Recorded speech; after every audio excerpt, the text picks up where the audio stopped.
我叫苏木，原本只是当牛做马的社畜。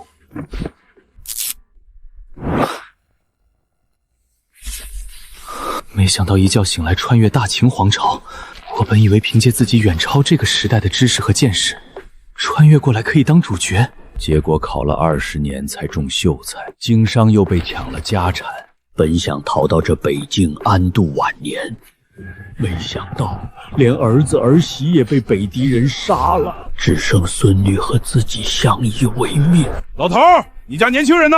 给老子滚出来！你们来做啥？老头子，我耳朵不好，听不见啊！爷爷，爷爷，您摔哪儿了？小丫头，你家大人呢？回军爷的话，我家只有我和爷爷，没有别人了。没人好啊，那就你了。魏哥，这丫头才多大，能当兵？管他多大，上头说了，每家必须出一个女扮男装，去当火道军，烧火做饭。给你1个时辰收拾东西，1个时辰后村口集合，别想跑。你要是敢跑，你爷爷可就活不成了。爷爷，我真的要去当兵吗？爷爷，我害怕。青雪怪，你先去收拾屋子，爷爷来想办法。你放心，只要有爷爷在，绝对不会让你抓去当兵的。好，青雪听爷爷的话。贼老天，你要拿命就拿我的，我都100岁了，早活够了，让我替青雪去。检测到宿主强烈的参军意愿，满足系统激活条件，100岁战神系统激活中。这声音是系统，80年，整整80年了。你知道我这80年是怎么过的吗？100岁战神系统已激活，宿主信息扫描中。系统介绍你的功能。本系统可通过完成任务获得奖励、寿元、功法、技能、兵刃。3天，我只有3天可活了。狗系统，你玩我是不是？请宿主2天内完成参军，奖励3年逆龄、30寿元，满级5虎断门刀法。参军，我走路都得喘半天，谁会要我？那些征兵的又不是瞎子。新手礼包已发放，请宿主查收。领取，立刻领取。获得大脑回春丹，恢复20岁思维反应，大力丸，单手举2000斤，状态维持60天。这种感觉，思维像闪电一样清晰，我的脑子真的回来了。2000斤的力气，好，太好了！这一辈子我认了太多的命，这次我不认了。青雪，你好好待在家里，爷爷出去一趟。好。村长，人都到齐了吗？要是少一个，你全家顶上。回禀军爷，少了一户，只不过这户情况特殊，家里没年轻人，只有一个100岁老头和一个10岁的女娃娃。你说什么？你在教本将军做事？上峰有令，每家每户必须出1丁，去把那个小丫头抓来，女扮男装也得顶上，否则就是你顶上。村长不用去了，老朽自己来。军爷，我家的参军名额我来顶。老头儿，你高寿啊？有没有80？100整。100岁路都走不利索了，还参军？你用什么杀北狄人？用你手里那根棍子？哎，别这么说，老人家指不定有绝活，比如用那3寸不烂之舌，骂死北狄野蛮人。苏老头疯了吧？他要是去了，连1天都活不过去。造孽呀！官府只要能喘气儿的就抓，这苏老头是拿命换孙女的命啊！军爷，30年河东，30年河西。滚开！你都100了，还能活30年吗？站都站不稳，让你孙女来。那老头子，我就和军爷打个赌。打赌？行啊，赌什么？要是我能举起那尊铜鼎，我家的名额就由我顶上。你们别为难我孙女。1000斤，那顶1000斤啊！这是我这辈子听过最好笑的笑话。老头，老子能举400斤已是军中力手，你要举1000斤是嫌活太长想见阎王？老爷子糊涂啊！你这当兵真会砍人的。军爷，您敢不敢赌？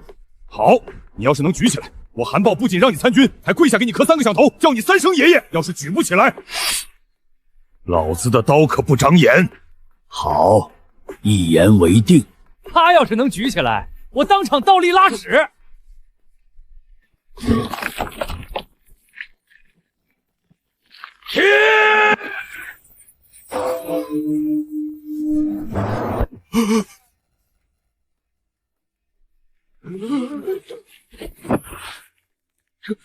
这怎么可能？100岁的老头举起了1000斤！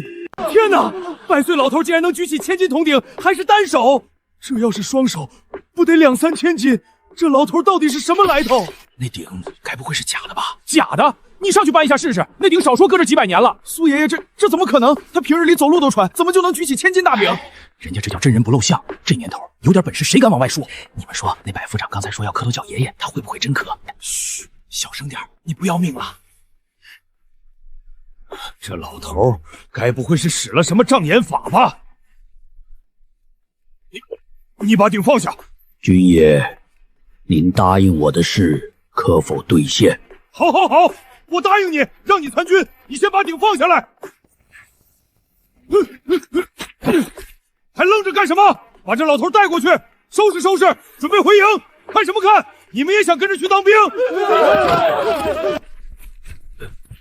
丁，恭喜宿主完成任务，获得奖励3年逆鳞，30天寿元，满级五虎断门刀法。走，别磨蹭了，赶紧的！天黑之前赶回军营，老子还得交差呢。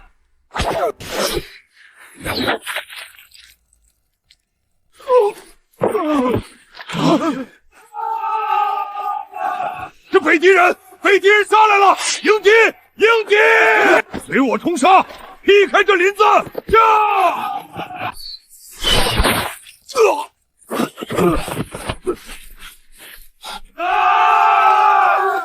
少有100人，韩豹那边满打满算才30人，30对100，毫无胜算。这帮畜生杀完官兵，下一个就是村子。清雪还在家里。嘿，老头死吧！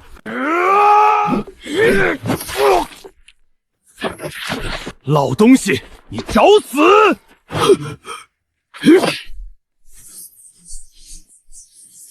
既然如此，老头子，我今天就开杀戒了。我儿媳都死在你们这帮畜生手上。老头，让我送你上路。这老头什么情况？一起上，杀了他！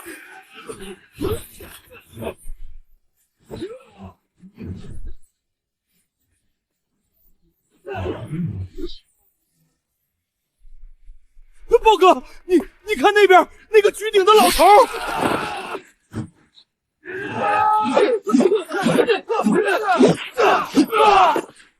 这老头，他到底是什么人？将军，你看那老头！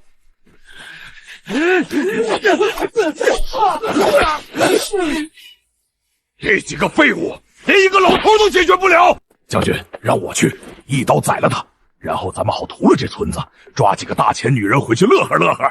去吧，手脚麻利些，别耽误行程。姐，咱们这次死定了！这些北敌蛮子凶神恶煞的，清河县那些残兵败将哪是他们的对手啊！我不想被他们带回去，我宁死也不受那种侮辱。姐，你倒说话呀！你吓傻了！好刀法，好刀法呀！得，现在咱们唯一的希望也没了，连当兵的都死光了，这个老头子能干什么？不懂，我从小跟着父亲学刀法，大钱的刀法我见过不下100种，可这个老爷爷使出来的刀法是我见过最强大、最可怕的。老爷爷，你一定要加油，杀光这些北敌蛮子！都给我散开！叫！老头，看刀！看刀！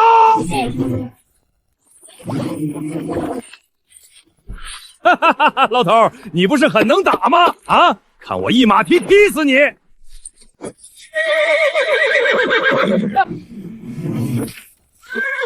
老头子，我活了100年，命硬得很。起！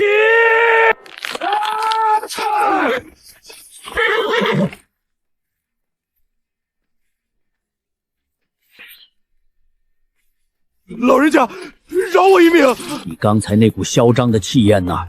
不是口口声声说要马蹄踏死我，现在怎么跪地求饶了？老人家，是我有眼不识泰山，不知道您天生神力，您就大人不计小人过，饶我一命。饶你一命？你们北狄人在我们大钱的土地上烧杀掳掠时，可曾想过饶那些苦命老百姓一命？求饶，去和阎王爷求吧！来吧，替你们的将军报仇，老朽等着你们。这老爷爷年纪这么大了，竟然还能够徒手掀翻战马，斩杀一名北狄校尉，这实力太可怕了吧！没想到这偏僻的小村庄里，竟然隐藏着这么一个高手。年轻的时候，想必是叱咤风云的人物吧？这该死的老头究竟是怎么回事？老头，我不管你什么来头，今日你杀我几十号士兵，还斩下我一名副将的脑袋，从今往后我还怎么带兵打仗？驾！将军威武！将军必杀！必须得一刀斩杀，否则这副残躯支撑不了太久。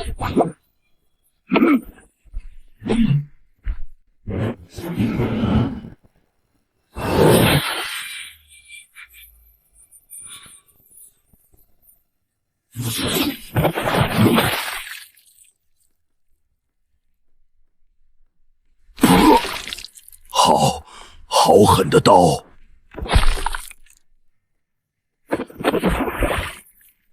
太可怕了！这老头赤大将军可是咱们北狄100勇士之一啊！这老头到底是什么来头？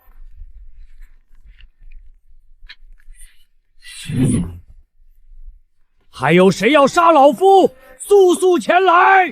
逃命吧！快跑！得赶紧带清雪走，这里不能待了。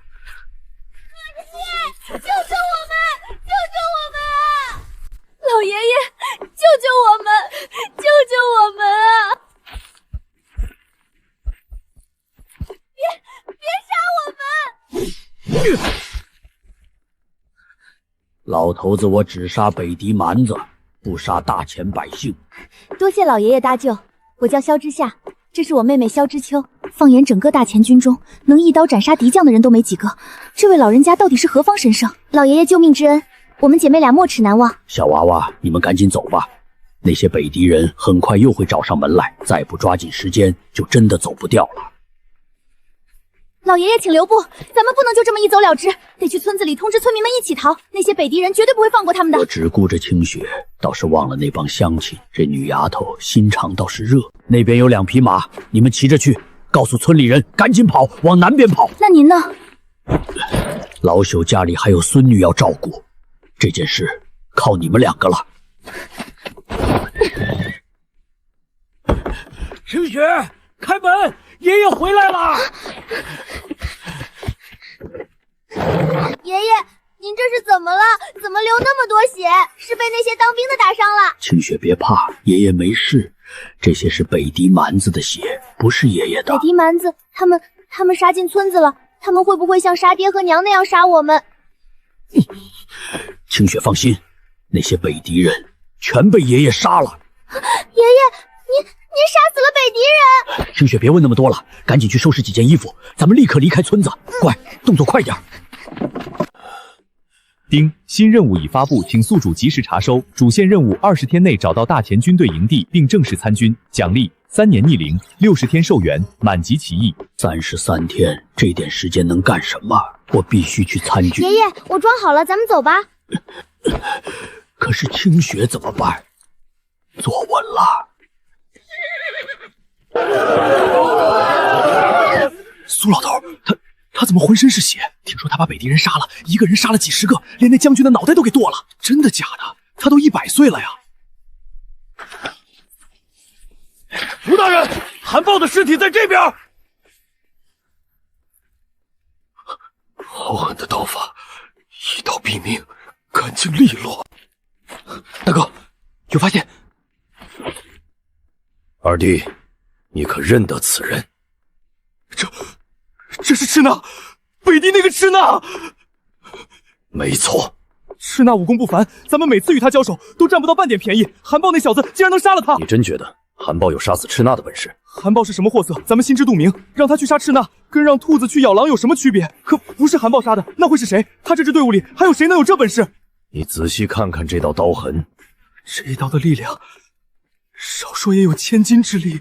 不止，隔着这么厚的铁甲，还能一刀劈到这个程度，杀人者的力气远不止1000斤。而且你注意到没有，这周围死的北狄人，没有一个是被缠斗致死的。咱们军中有这样的人吗？你我兄弟都做不到。那会是谁？难不成是隐居在这村子里的能人异士？可这也说不通啊！真有这样的本事，早该建功立业去了。窝在这穷山沟里图什么？猜测无用，也找不到人了。既然找到了韩豹的遗体，回去复命便是。此地不宜久留，北狄人死了个将领，必定会来报复。快，把兄弟们的遗体都带上！快！那个人到底是谁？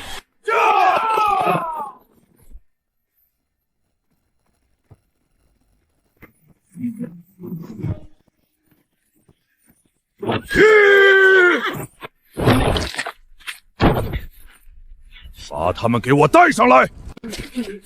将军，是一个老头，一个满头白发的老头，他用斩马刀一刀就……胡说八道！我弟弟是什么人？北狄100勇士能被一个老头打败？将军，小人说的句句属实啊！那老头头发全白了，看起来没有100也有90岁。不光赤内将军，副将也是被他拿下的。那老头力大无穷，徒手掀翻了副将的战马，1000多斤的战马，他一只手就掀翻了。无论是谁，我都要找到他！所有人听令，进村，把那老头给我找出来！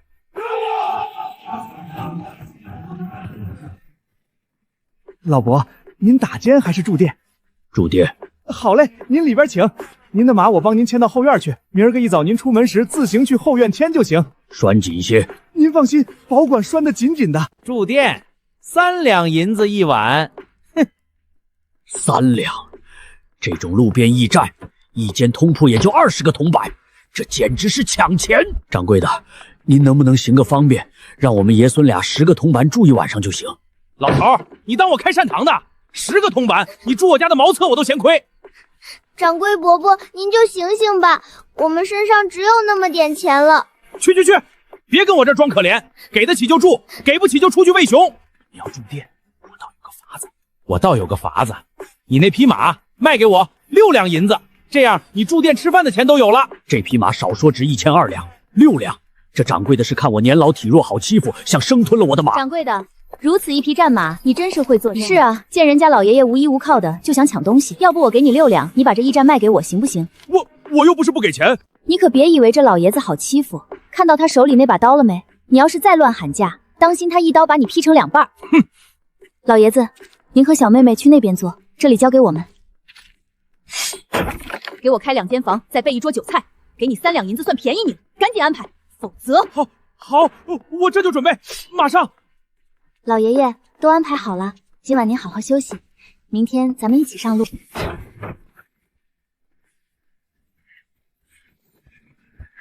掌柜的，给老子准备4间房，再整2桌酒菜。几位爷，咱们这儿1间房1两银子，饭菜我给您便宜点，收50个铜板。1两银子，你抢钱呢？给你10个铜钱，大爷我都嫌贵。就你这破店，茅厕都漏风，钱明天走的时候再给，赶紧去办，不然老子把你店砸了。行，几位爷找地儿坐，我这就让后厨准备。恶人自有恶人磨，刚才他还想坑老爷子，现在遭报应了吧？活该！小声点，别惹事。老爷爷，您带着孙女，这是要去哪儿？家里的年轻人呢？家里只剩下老朽和孙女相依为命了。此番要前往清河县。清河县，老爷爷，那地方现在可去不得。为何？前些天北狄1万大军已经突破了边关，频繁在清河县城附近出没，这会儿说不定已经在攻城了。您去那儿不就是往虎口里送吗？北狄人已经打到清河县了，有北狄人就有大千军队，我就能完成系统任务。可清雪……老爷爷，您去清河县做什么？寻亲吗？老朽想要去参军。老头儿，我没听错吧？你要去参军？你看看你，头发全白了，腰都直不起来，走路都打晃。就你这样的，还想当兵？你去军营能干啥？给将军当爷爷，还是给士兵当祖宗？人家练兵跑圈，你跑得动吗？人家举石锁，你举得起来吗？当火头军你都费劲。我看你啊，还是老老实实找个地方待着，等入土为安吧。老爷爷，您今年多大岁数了？老朽今年刚好100岁，怎么？女娃娃你也觉得老朽当不了兵？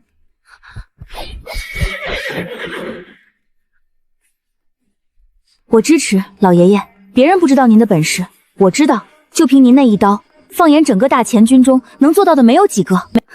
现在大前内忧外患，武将羸弱，北敌连战连捷，多一个像您这样的高人，大前的胜算就多一分。只不过，老爷爷，您带着孙女去参军，无疑是把她也拉入险境，战场上斗枪无眼，她一个小姑娘。唉，现在我们爷孙俩已经无家可归，不带着她，她又能在哪里落脚？老爷爷，您要是信得过我们姐妹，可以把小妹妹交给我们，我们带她回京城。这个主意不错，老爷爷，我们萧家在京城那是响当当的大家族，让小妹妹跟着我们，保准吃香喝辣，没人敢欺负。您救了我们的命，这是天大的恩情。京城城墙高厚，守军众多，北歹人打不到那儿去。小妹妹的安全，您尽管放心。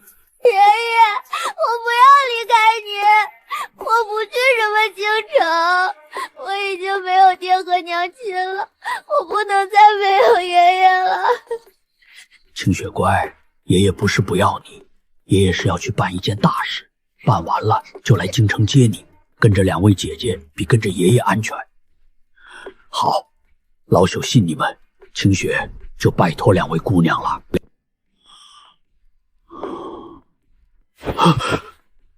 清雪还在，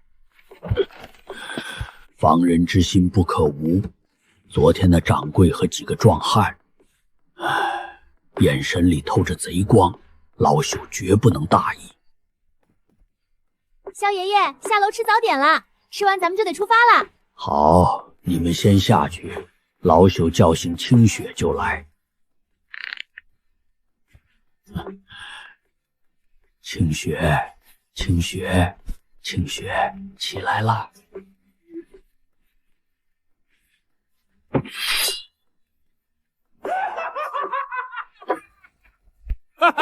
大哥好眼光啊！这2个小娘们儿长得可真水灵。可不是嘛，在这穷乡僻壤能碰上这种货色，咱们哥几个运气太好了。把他们带上虎头山，献给帮主当见面礼。咱们加入虎头帮的事儿准成。清雪，你待在房间里，把门关好，不是爷爷敲门，谁叫你都别开，记住了吗？清雪记住了，爷爷，你要小心。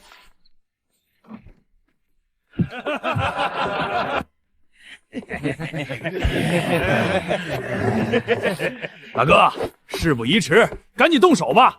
万一他们醒了，又得费事儿。急什么？让老子再好好看看。这俩小娘们儿，腰是腰，腿是腿。京城里那些大户人家的小姐也不过如此吧？大哥，您这是要自己先享用？先办正事儿。到了虎头山，帮主要是赏下来，还怕没机会？北敌人屠村灭寨，百姓流离失所，你们这帮畜生有这身力气不去保家卫国，反倒祸害同胞，该杀！住手！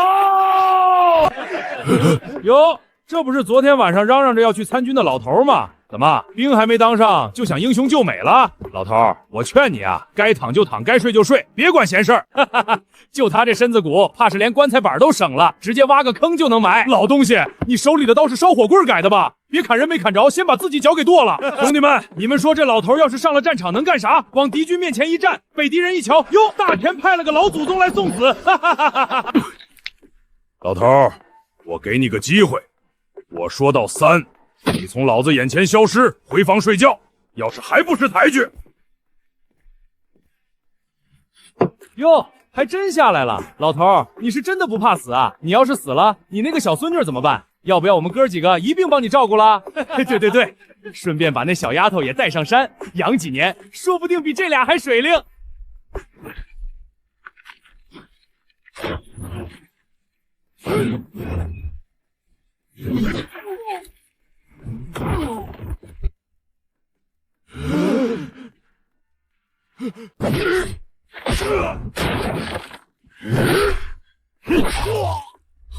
好大的力气！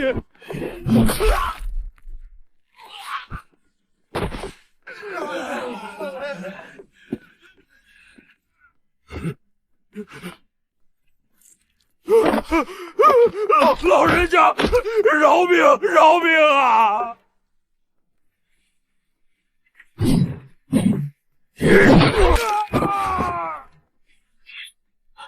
女娃娃，醒醒！女娃娃，醒醒！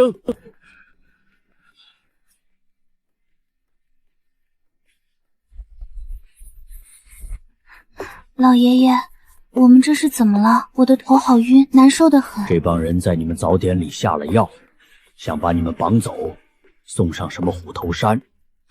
什么？姐，你快醒醒，出事了！这是怎么回事？我也不知道。那伙人下药捆绑，想把你们送上虎头山，老朽出手阻拦，便将他们一刀一个全处理了。多谢老爷爷再次救命之恩。江湖险恶，世道混乱，你们2个女娃娃往后得多加提防，不是每次都能遇上人搭救的。老爷爷教诲的事，我们记住了。掌柜的，给我出来！你这黑店竟敢合伙下药！不用喊了，掌柜的和店小二都被那伙人杀了。老朽去后院找水时，已见了他们的尸体。这世道，黑吃黑也不稀奇了。拿好东西，咱们该出发了。老朽送你们到北边的岔路口，接下来的路你们得自己走了。青雪，走了。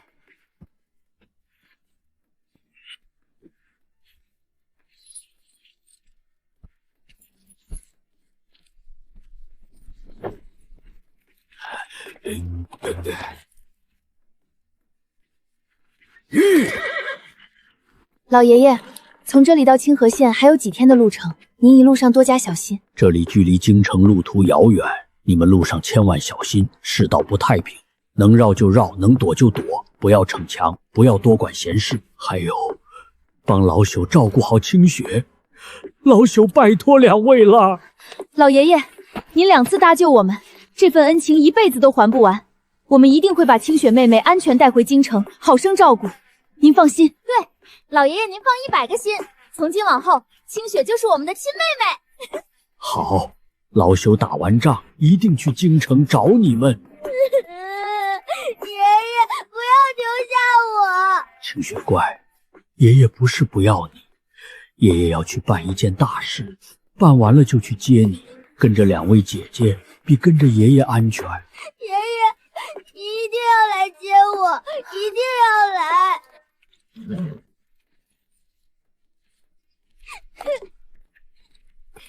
爷爷，您保重！呀！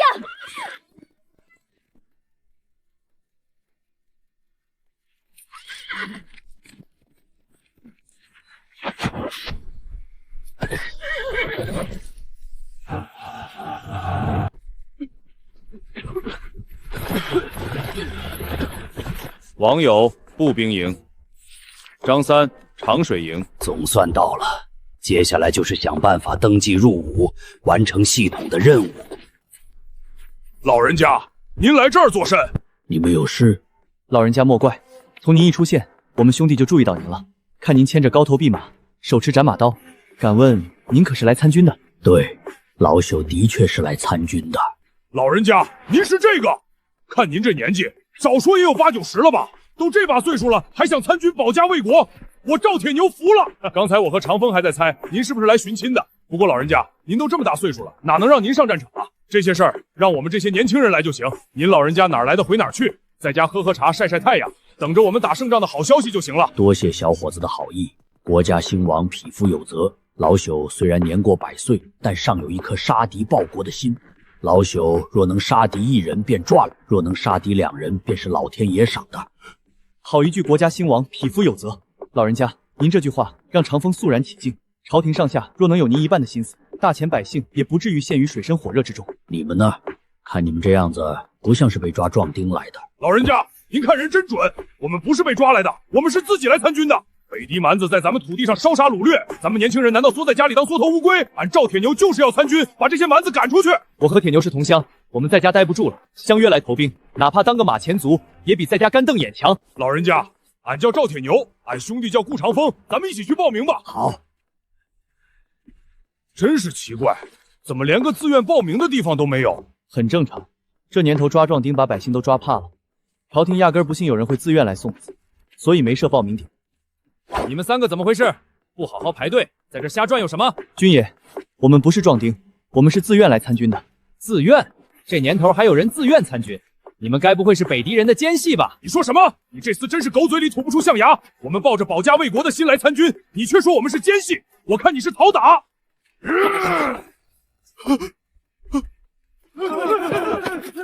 铁牛，别冲动，军营重地，不能闹事。你们等着，我回去禀报长官。就是你们3个自愿参军？正是。老头儿，你别告诉我，你也要来参军？回禀将军，老头子也是来参军的。你们听听，这老头子说他要来参军，一个快进棺材的人跑来参军。老头儿，你是家里揭不开锅了想来混饭吃，还是活腻了想找个痛快？看看你这德行，头发全白，腰都直不起来，你能干啥？扛得动刀吗？拉得开弓吗？我看你是来骗降葬金的吧？军爷，说话别太过分，老人家有这份心那是弥足珍贵的。什么骗降葬金？你这话也太难听了。你们2个去那边壮丁登记处报到，自愿参军的也走那边。将军，老朽虽然年纪大了，可年轻时练过些拳脚，还有些力气。上阵杀敌虽然比不上年轻人，但给军营看看门、喂喂马、烧烧火，总能派上些用场，还望将军收留。去，谁还没年轻过？可现在的你，就是一具快要入土的尸体罢了。走，别在这儿耽误时间。老头儿，站住！你人可以走，那匹马留下。你都快进棺材的人了，不配拥有这么好的马。这马留在你手里简直是暴殄天物，把它留下给我上战场杀敌用，也算是你为大钱做贡献了。喂，你这也太过分了！你不给老人家报名参军也就罢了，还想抢他的马？你还是不是大钱的军官？跟土匪有什么区别？你这黑厮竟敢对本将不敬！军营重地，以下犯上！来人，给我拿下！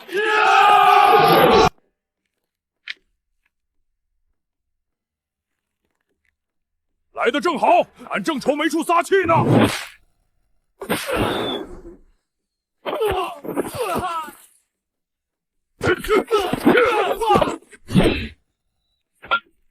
过来！铁牛，休要伤人性命！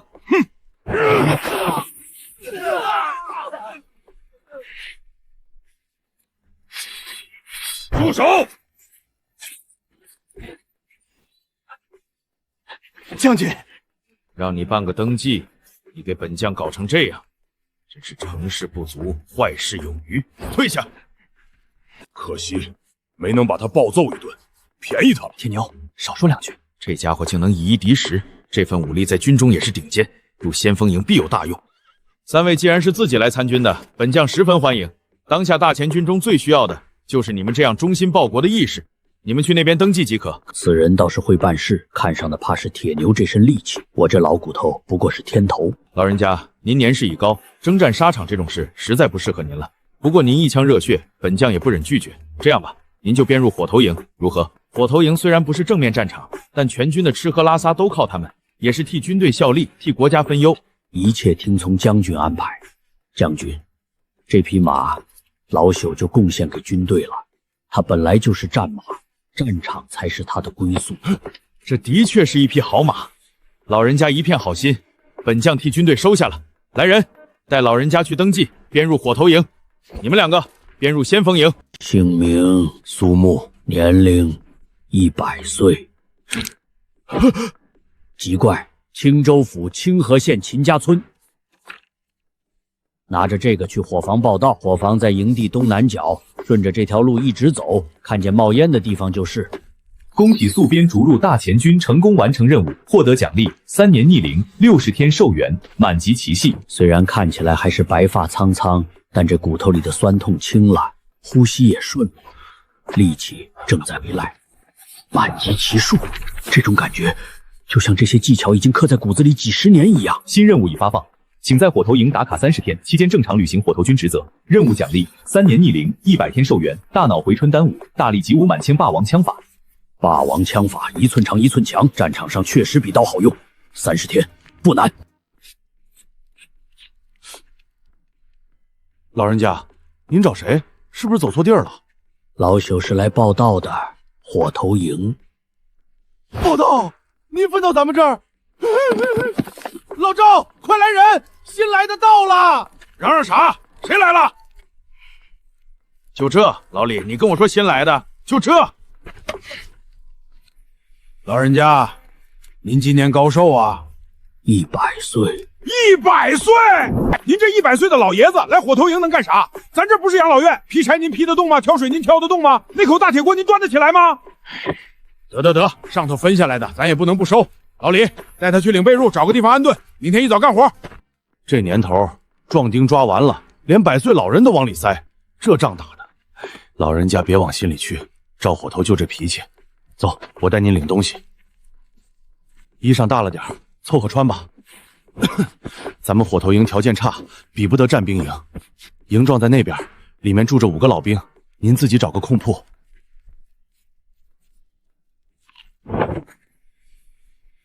哟，来新人了，这多大岁数了？上头是没人可抓了。赵火头咋想的？咱们这儿又不是善堂，这老爷子来了，是咱们照顾他，还是他照顾咱们？邢行业，少说2句，那边有个空铺，你自己收拾吧。火头营30天，拿了奖励再做打算。将军，探子回来了，说是他看到了赤纳将军的战马和斩马刀。快说，你是在何处看到赤纳的遗物？把整件事从头到尾一个字不落落的说清楚。回将军，我是在前往清河县官道的一家驿馆里看到的。赤纳将军的战马和斩马刀是被一个白发苍苍的老头子给拿走的。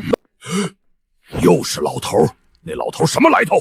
我不清楚身份，但我亲眼看见那老头一刀一个杀了7、8个匪徒，刀刀毙命，干净利索。将军，我本想夺头回屋，可看到那老头的刀法，我去抢也只有死路一条。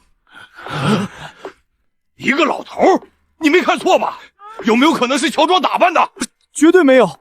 那老头满头白发，弯腰驼背，看起来没有100也有90，那种老态绝对演不出来。这怎么可能？一个快入土的老头能杀了赤纳？赤纳可是咱们北敌的100勇士之一。我也觉得离谱，100岁老头走路都费劲，怎么杀得了几十个精锐士兵？哼！可是之前那些逃回来的弟兄也是这么说的，一个白发苍苍的老头一刀斩了赤纳将军。那个老头去了哪里？我在驿馆听到，那老头要去清河县参军，想必现在他已经在大前军营里了。参军？呵呵，正好，咱们正要攻打清河县，到时候我亲自上阵，亲手砍下那老头的脑袋。报，启禀将军，右贤王急令。好啊，来的正是时候。哈哈哈哈！将军，右贤王心里说了什么？右贤王下令，3天后对清水县用兵，命我部暗中突袭敌军后方，烧毁粮草，屠戮火头营，让他们断粮断川，不战自溃。太好了，只要拿下清河县，整个青州府都是咱们的。拿下青州，大前北境5州13城就全到手了。到时候南下中原，大前那些软脚是哪是对手？金银财宝，美女如云啊！还我将令，全军待命，随时准备战斗。谨遵将军令。死老头，你给我等着，我一定会找到你，亲手砍下你的脑袋，祭奠我弟弟的亡魂。起床了，起床了！今天任务重，都给我麻利点，开工了。这破床板硬得像石头，睡了一夜，老朽这把老骨头都在抗议了。老头，都这把年纪了，睡眠质量还这么好，赶紧起来干活了。我可丑话说在前头，咱们火头营不养闲人，不会因为年纪大就可怜你。都听好了，今日接到军令，秦将军命咱们多备5000人的饭菜，所以今天的任务量加码，特别是挑水劈柴的，你们今天早上要挑2000桶水，2000担柴。2000桶一早上，疯了吧？这谁吃得消？咱们才10个人，一人200桶200担，这哪是干活，这是要命啊！我不管你们能不能完成，将军追责下来，你们自己担着。现在自行分工，立刻开干。都听见了，2000桶水，2000担柴，咱们10个人，一人200桶200担，公平公正，谁也别想偷懒。我不会因为你年纪大就可怜你。这里是军营，不是善堂，我都一视同仁。老头儿，你可得好好干，别拖咱们后腿。哎，你们别这么说，万一老爷子是深藏不露的高手呢？人家可是提着斩马刀来的，说不定一刀能劈开一座山呢。 200桶水，若是4桶4桶的挑，确实要干到猴年马月去。但这把老骨头的力气可不是摆设。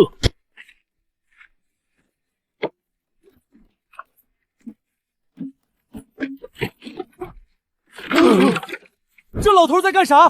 他疯了！我数数，1、2、3，我的天，50只，一只装满水30斤，50只就是1500斤，加上木杆，快2000斤了。2000斤，牛也扛不动啊！他要是能挑起来，我当场把这扁担吃了。啊！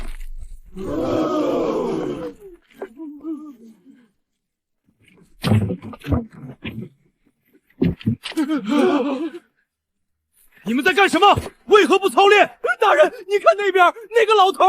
这老头什么情况？这把年纪还有这番力气，真乃神人！我得禀告秦将军。真倒霉，这苦差事什么时候是个头啊？200盆水，我一次挑4桶，得跑50趟，腿都要跑断了。得了吧，你才50趟，我一次挑2桶，得跑100趟。你看看我这肩膀都磨出血泡了。赶紧干，干不完中午没饭吃，还有柴火没有劈呢。你们看那边。 那是咱们火刀营新来了的老头，他这是要一次挑几10桶，我没看错吧？是不是我眼花了？不可能吧？他那快要入土的身子骨顶得住，1桶水少说40斤，几10桶就是上千斤，他一个100岁老头扛得动？你们信吗？反正我不信。麻烦大家让一让，腾个地方让老朽打水。老头子，我动作慢，别耽误了大家伙的功夫。去，让开，都让开！老朽腿脚不利通，来来回回跑得慢，所以打算一次多抬些，争取不拖大家后腿。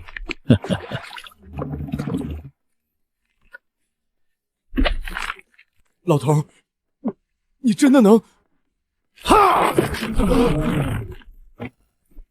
队长，您刚才说啥？老朽只顾着平稳起步，没听清。这老头还是人吗？50桶水啊，加上木杆和桶，少说2000多斤。你们知道2000多斤是什么概念吗？一头牛才1000斤，他扛了2头牛。没什么事儿的话，老朽先走了，还得来3趟呢。这才第1趟，还有150盆水要挑。将军来了，他真的挑起来了！50桶水，属下亲眼所见，千真万确，一个桶都没少，整齐50个。这老头不就是昨天跟着赵铁牛和顾长风一起来报道的那个老人家？昨天我看他那个样子，白发苍苍，弯腰驼背，走路都打晃，我以为他就是来混口饭吃的，没想到这份神力，放眼整个大前乃至整个世界，都无一人能做到。我秦昊征战10余年，见过的猛将不下100人，能扛500斤的就已经是万里挑一的猛士了。闻所未闻，见所未见。我原以为只是给他一个容身之处，让他在这火头营里安度晚年，没想到竟是尊真神。快看，2000多斤啊！咱们军营最猛的大力士扛500斤都顶天了，走3步就趴下了。这老头2000多斤还走这么稳，他是不是人？一个能扛2000斤的神人去烧火做饭，暴殄天物啊！昨天张校尉要抢人家的马，他要是知道这老头有这本事，借他10个胆子他也不敢。让！我的天，老爷子这是要逆天啊！50桶水，按赵铁牛最多扛10桶，走3步就喘得像狗了。他扛50桶，走得比俺还稳，俺没脸活了。这完全违背常理。100岁高龄，怎会有如此神力？人的肌肉会随着衰老而萎缩，骨骼会变得脆弱，这是不可逆的生理规律。可是这位老人家，他完全不符合规律，他是怎么做到的？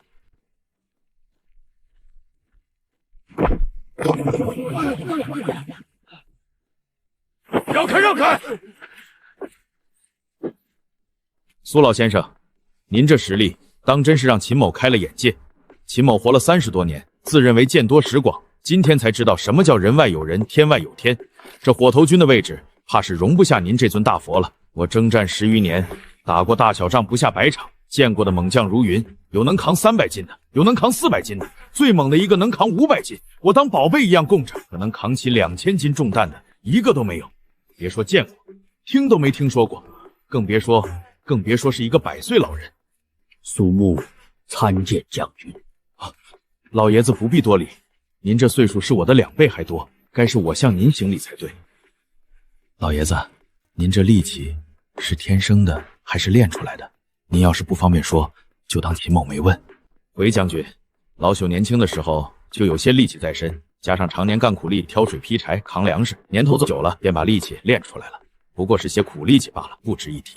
不值一提，2000斤的力气不值一提，那我手下拜金就喊累的士兵算什么？废物吗？老爷子，您今年当真100岁了，不是秦某不信你，是这事实在是太超出常理了。是啊，老朽2个月前刚过完100岁生辰，吃了一碗长寿面，加了一个鸡蛋。老人家，您可愿意前往先锋营？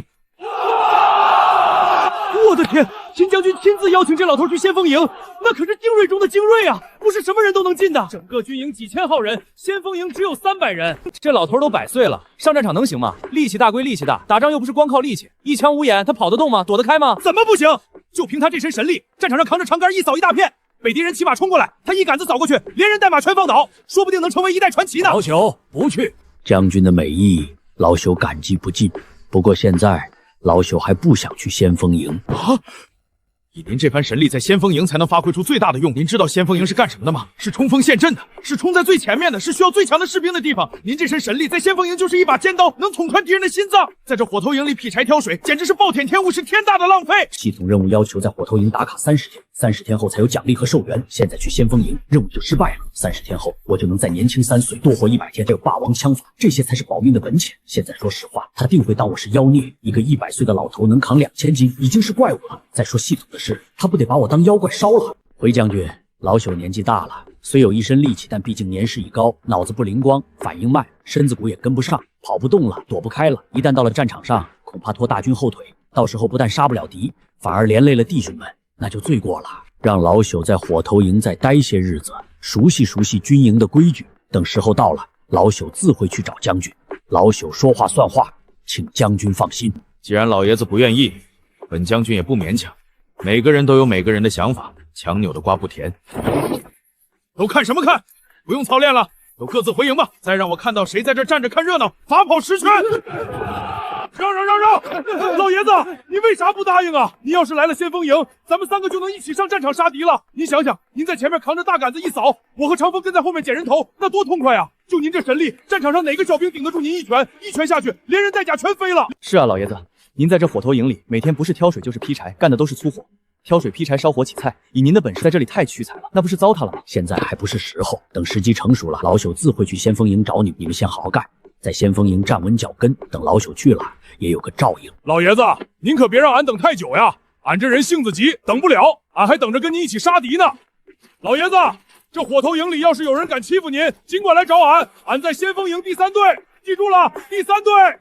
走，去吧去吧。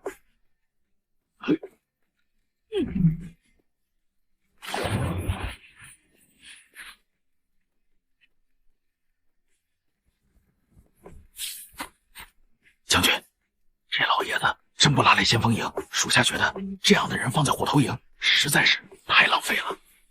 不着急，他说时机未到，那就等他的时机。一个能扛2000斤的人的每一决定都不会是随便做的，他说等就一定有等的道理。这些天我亲自盯紧这老爷子的一举一动，随时向我汇报。遵命。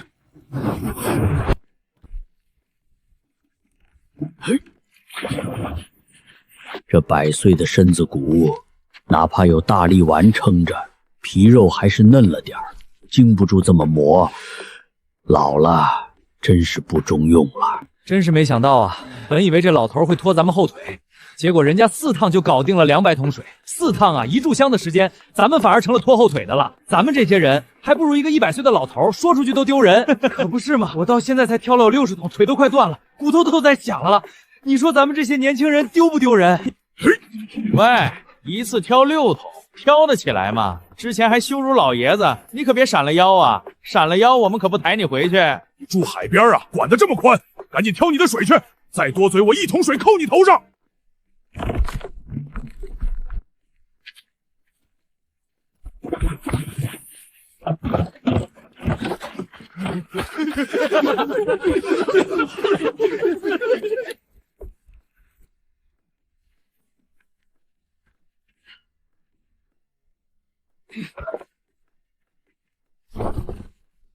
们快看快看，那老头拿斩马刀干嘛？那可不是劈柴的玩意儿啊，那是杀人的兵器。他该不会是要用那玩意儿劈柴吧？疯了吧？虽然钝了点儿，但比斧子好用多了。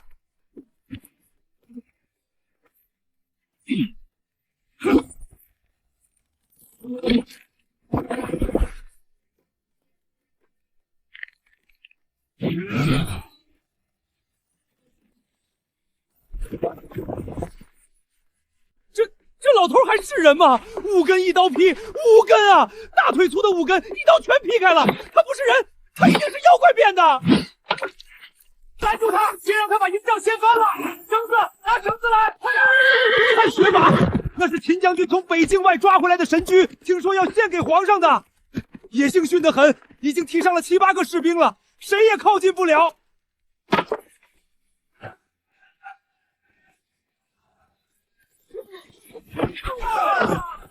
都让开！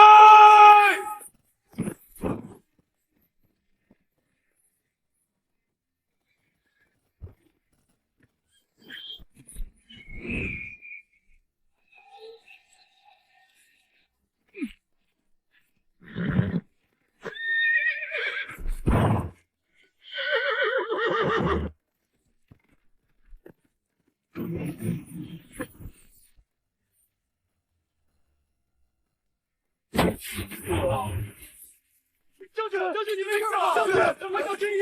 快！这畜生脾气倒是不小，像个倔老头，谁的话都不听。差一点，那汗血马的野性太大了，不是光靠蛮力和技巧就能驯服，但他还是把他当敌人当对手，想用蛮力压服他，那怎么行？得读懂他的心，顺着他的性子来。宝马哥，你可别乱来呀！老朽这2缸水可不好挑，辛辛苦苦扛了4趟才装满，你可千万别给我撞翻了！绕路，绕路！那边有草，看见没有？你去吃草料行不行？你可别毁了老夫1上午的劳作成果，老夫辛辛苦苦挑的水，你要是敢给我撞翻了，老夫跟你没完！那老头疯了，他不要命了！快躲开，会被踩死的！那马一脚能踢死一头牛，你一个100岁老头一脚就踩成肉饼了！拦住他！快拦住他！谁能拦住那个老头？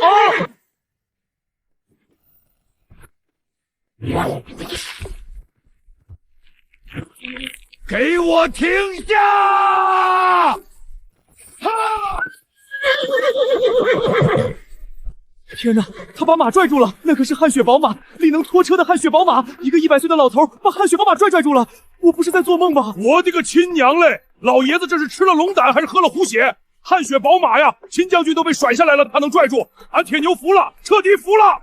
他用的不是蛮力，蛮力是拉不住汗血马的。我刚才已经试过了，他是在引导马的重心，他绳子的松紧都是有讲究的。松的时候马往前冲，紧了马的重心飘了，一圈一圈的转，马力一点一点的消耗。只有最顶级的骑手才能练出这种手法。这老头，他年轻的时候到底是什么样的人物？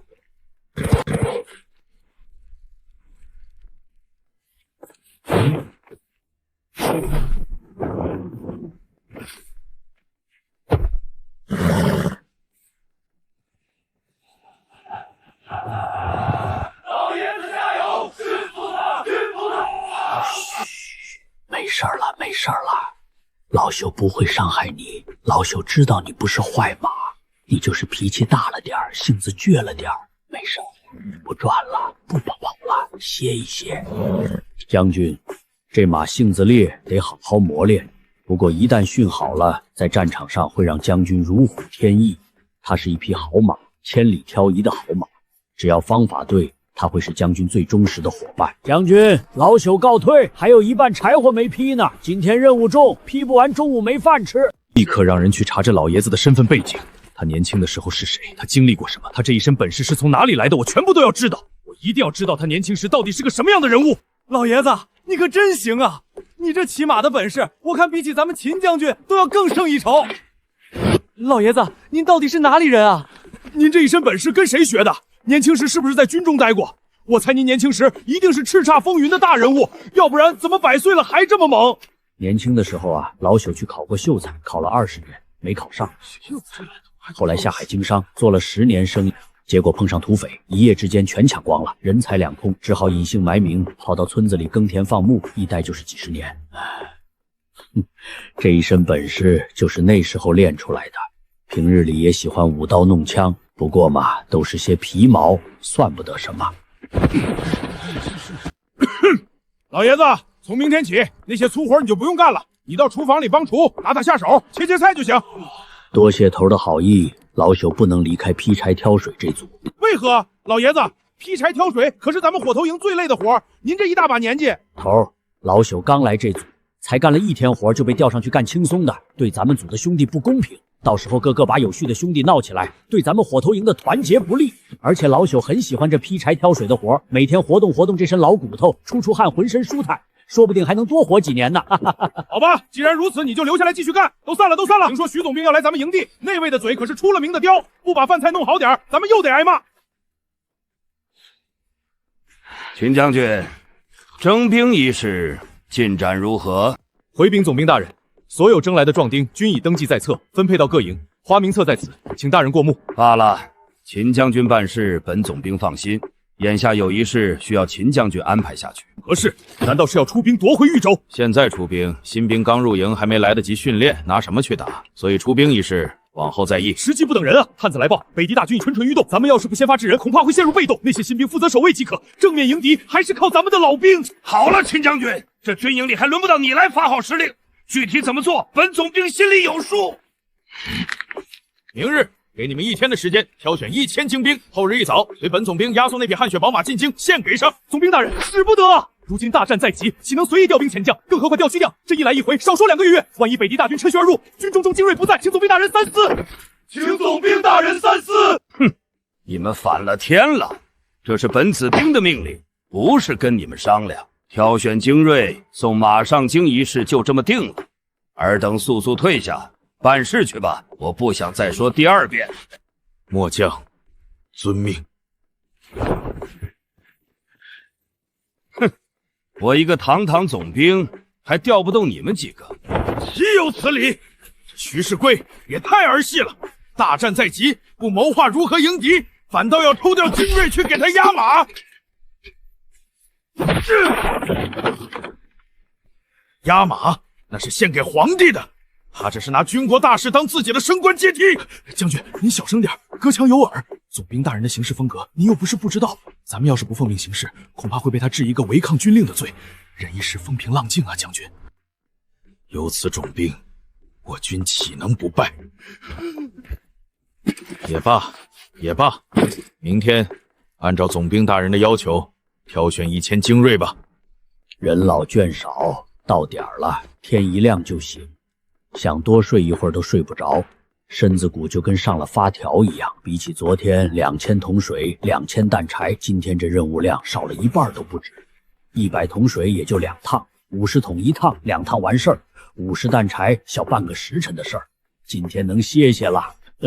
这帮后生一大早就去汲水塘，你争我抢的，老朽还是先劈柴吧，等他们抢完了再过去。今日柴火少，没必要动斩马刀的任何口。老伙计，你得留着杀敌用，到时候的是仗打，有你忙的。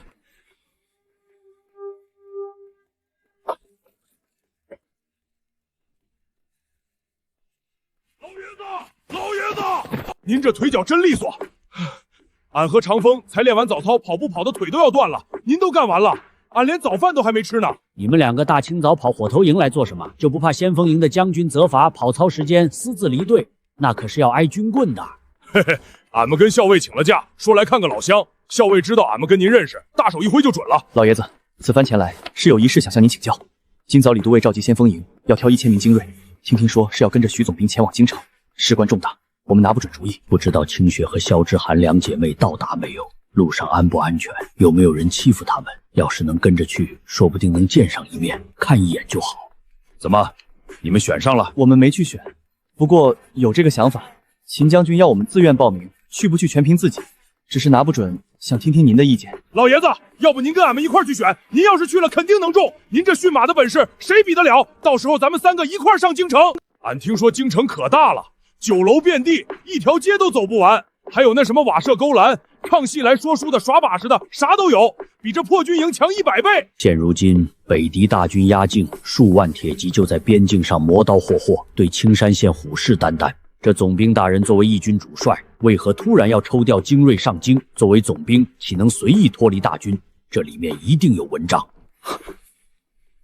听说是为了护送那匹骑宝马上京马献给圣上，说是圣上爱马，这马献上去，圣上龙颜大悦，必有重赏。护送汗血宝马，北狄数万铁骑就在家门口，离这里不到100里。他不思守城，不谋划迎敌，不操练士兵，反倒想着讨好皇帝，捞取好处。把士兵当什么？把将士当什么？把大钱的江山当什么？难怪北境连战难败，上梁不正下梁歪，有此总兵不败才怪。听老朽一句，参选一事万万不可，你们谁都不许去。为何？去京城不是好事吗？不用打仗，不用拼命，还能见识见识京城的繁华。1000精锐离营，步兵骑兵，弓弩手浩浩荡1000人，动静极大。北狄坛子遍地都是，你以为他们是瞎子？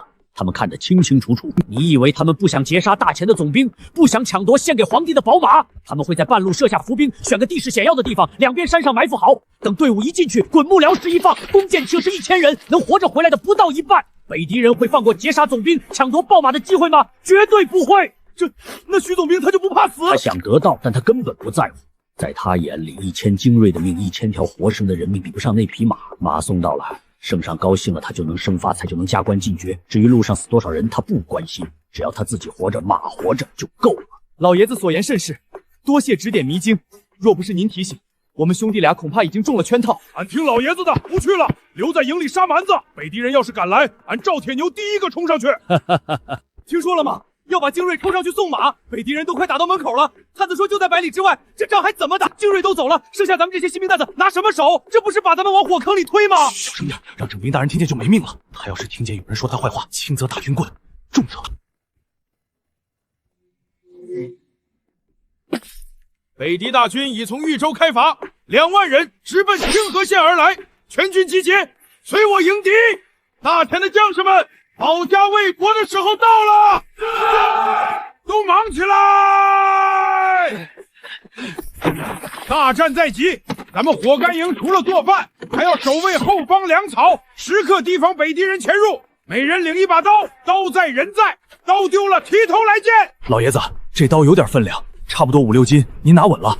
要不您拿把轻点的？不过5、6斤太轻了，使不上劲儿，但也够用了。总比空着手强。该来的总宿便要多杀几个北狄蛮子，来一个杀一个，来2个杀1双。报，启禀将军，大田将军秦昊已率1万将士应战我北狄大军，大军已出营，正往北推进。好，很好，大战开启，北狄霸业从今夜开始，再进一步。秦昊啊，秦昊，你终于出了你的乌龟壳了。清河县军营还有多少守军？说，详细说。3000，不多不少，3000人，其中1半是刚抓来的新兵，连队列都不会站的，还有几百是火头军和资旋兵，真正能打的不超过1000人。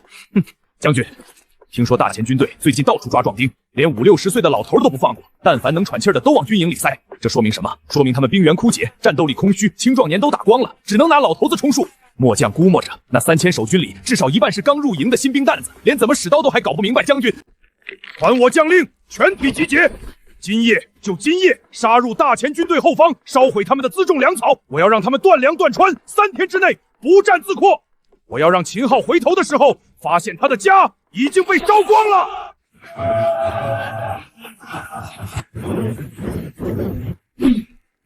出发！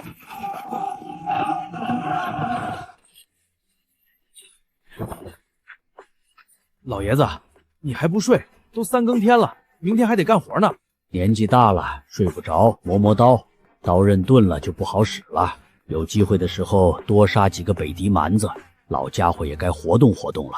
力气大，会驯马有什么用？战场上讲的是杀人技，不是你死就是我活。你个100岁老头还想拼命，能活着回来就不错了。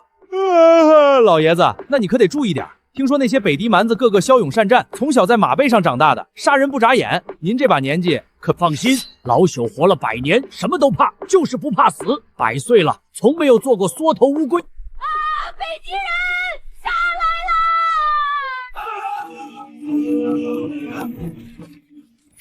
了！怎么回事？哪里来的敌军？探子呢？探子不是说附近没有敌军吗？诸位，北狄骑兵，一股北狄骑兵正朝火头营和辎重营方向杀来，黑压压的一片，少说有2000人，距离不到5里，5里一盏茶的功夫就到了。5里，探子不是说附近没有敌军吗？这些探子是吃干饭的，集结所有人集结，火速增援辎重营，快！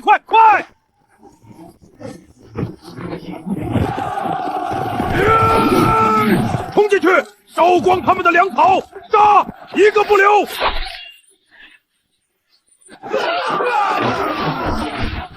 他们会不会杀到这里来？怎么办啊？我还没娶媳妇呢！北狄蛮子杀人不眨眼，我听说他们屠了好几个村子，咱们哪是对手？